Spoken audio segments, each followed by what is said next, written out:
Hello and welcome to the homestead. Today is an absolutely beautiful day. It's a little bit warm, but not as hot as it was yesterday.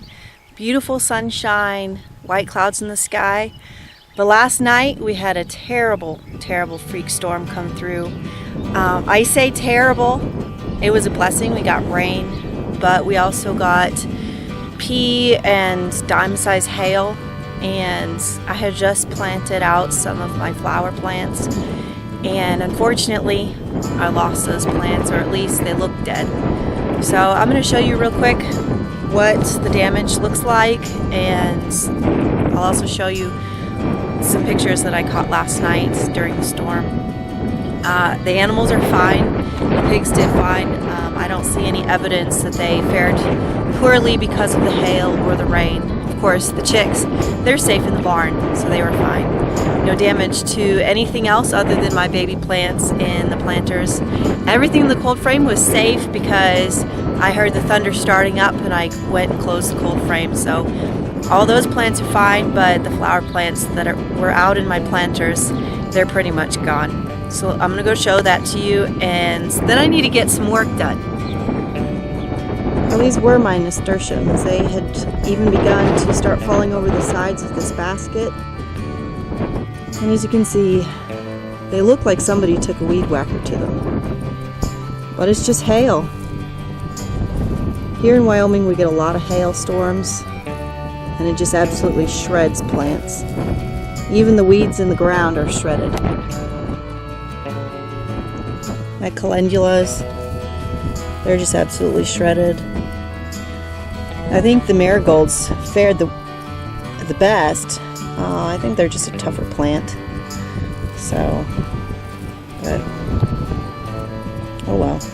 I had some little planters here on my front deck, or front porch. And like I said, the calendulas are absolutely shredded. I had sweet basil planted in here. You can see one survived, but it's pretty well decimated. These were more nasturtiums. They just couldn't stand up to such heavy hail.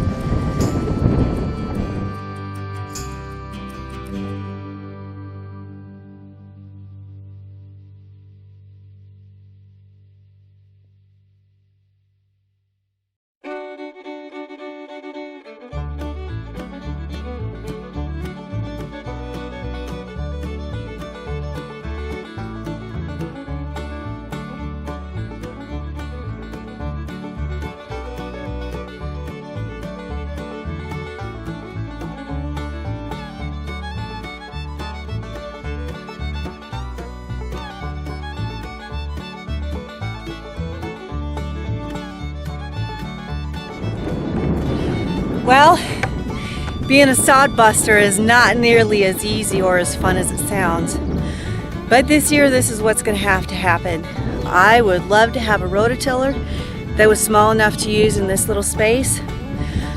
Our neighbors very generously offered to till the garden area with their tractor attachment, but it would be way too big to fit in this little space. So, in lieu of having a walk-behind rototiller, I gotta do it the old-fashioned way with the fork.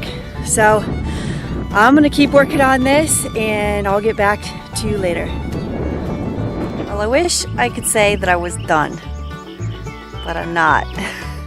We might have to just go get a rototiller, I don't know. Let me show you what I did get done today. So I've been working on this since about 1 o'clock. And I've gotten quite a bit done. We're about almost halfway done. You can see that little row of trees there on the very edge. That kind of is my line of demarcation of the edge of the garden. So, I don't know. Just might have to rent a rototiller to get this broken up. If this wasn't sod in here, I would probably just go with it. I'll show you what I'm talking about.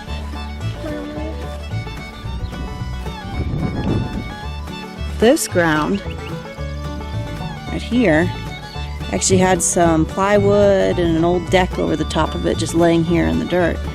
So there's no roots and grass and things that are alive in it. So it would break up very easily with a hoe or a cultivator.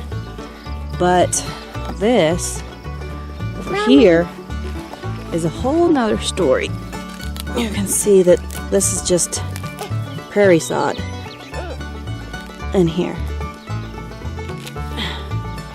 Full of roots, which of course organic matter is great, but that takes time to break down.